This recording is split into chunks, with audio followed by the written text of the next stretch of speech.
আসসালামু আলাইকুম। সুপ্রিয় দর্শক মণ্ডলী, আপনাদেরকে সবাইকে জানাচ্ছি আন্তরিক শুভেচ্ছা। গত পর্বে আমরা আলোচনা করেছিলাম আমাদের প্রিয় দেশ বাংলাদেশ সম্পর্কে কিছু গুরুত্বপূর্ণ বিষয়ে। আজকের দ্বিতীয় পর্বে জানব বাংলাদেশের আয়তন কত, বাংলাদেশের গড় আয়ু কত, জনসংখ্যা বৃদ্ধির হার কত, মাথাপিছু আয় ও মাথাপিছু ঋণ কত। শুরু করা যাক। বাংলাদেশের আয়তন। বাংলাদেশের মোট আয়তন প্রায় ১,৪৭,৫৭০ বর্গ কিলোমিটার।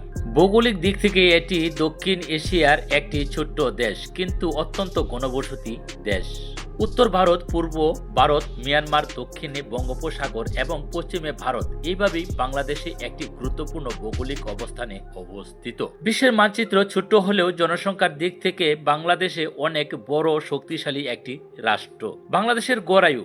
বর্তমানে বাংলাদেশের মানুষের গড় আয়ু প্রায় ৭২ থেকে ৭৩ বছর। স্বাধীনতার পর স্বাস্থ্যসেবায় উন্নতি, টিকাদান কর্মসূচি, মা ও শিশুর স্বাস্থ্যসেবা, এসব কারণে মানুষের গড় আয়ু উল্লেখযোগ্যভাবে বেড়েছে।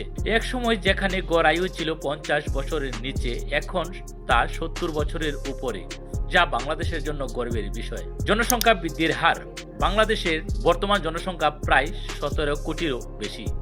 জনসংখ্যা বৃদ্ধির হার বর্তমানে প্রায় ১%-র নিচে বা আশেপাশে। সরকারের পরিবার পরিকল্পনার কার্যক্রম, সচেতনতা বৃদ্ধি এবং শিক্ষার প্রসার জনসংখ্যার নিয়ন্ত্রণে গুরুত্বপূর্ণ ভূমিকা রেখেছে বাংলাদেশ। তবে এত বিশাল জনসংখ্যা দেশের অর্থনৈতিক, কর্মসংস্থান এবং সম্পত্তির উপর চাপ সৃষ্টি করে, এটিও বাস্তবতার। মাথাপিছু আয় কত? বর্তমানে বাংলাদেশে মাথাপিছু আয় প্রায় ২৫০০ থেকে ২৮০০ মার্কিন ডলার। প্রায় হিসাব অনুযায়ী এটি দেখা যায় যে দেশের অর্থনৈতিক ধীরে ধীরে উন্নতির দিকে এগুচ্ছে। রেমিটেন্স, গার্মেন্টস, শিল্প, কৃষি এবং আইটি খাত বাংলাদেশের অর্থনীতির দিকে এগিয়ে যাচ্ছে। বিশ্বের উন্নয়নশীল দেশের তালিকায় বাংলাদেশ এখন একটি উদীয়মান অর্থনৈতিক শক্তিশালী দেশ হিসেবে পরিচিত। মাথাপিছু ঋণ কত?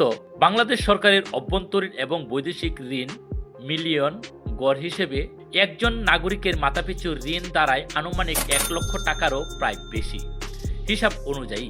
তবে এই ঋণের একটি বড় অংশ উন্নয়নমূলক কাজে ব্যবহৃত হয়, যেমন সেতু, রাস্তা, বিদ্যুৎ, মেট্রো রেল ইত্যাদির নির্মাণে। উন্নয়নের জন্য ঋণ নেওয়া হয়, কিন্তু তা যেন সঠিকভাবে ব্যবহার হয় সেটাই সচেতনপূর্ণ গুরুত্বপূর্ণ বিষয়। ভৌগোলিক বৈশিষ্ট্য। বাংলাদেশে একটি নদীমাতৃক দেশ। এখানে রয়েছে প্রায় ৭০০রও বেশি নদী। বিশ্বের দীর্ঘতম সমুদ্র সৈকত অবস্থিত কক্সবাজার, আর বিশ্বের বৃহত্তম ম্যানগ্রোভ বন হলো সুন্দরবন, কক্সবাজার। এসবই আমাদের গর্বের বিষয়। প্রিয় দর্শক মণ্ডলী, ছোট্ট একটি দেশ হলেও বাংলাদেশ সম্ভাবনার দিক এক বিশাল ভান্ডার। আয়তনে ছোট্ট, কিন্তু সাহসে বড় চ্যালেঞ্জ আছে, কিন্তু এগিয়ে যাওয়ার শক্তিও আছে। আমরা যদি সৎ, সচেতন এবং পরিশ্রমী হই, তাহলে ইনশাল্লাহ বাংলাদেশে আরো এগিয়ে যাবে। ভিডিওটি ভালো লাগলে লাইক, কমেন্ট, শেয়ার করবেন। আর পরবর্তী পর্বে কোনো বিষয় নিয়ে জানতে চাইলে কমেন্ট করে জানিয়ে দিবেন। আল্লাহ হাফেজ।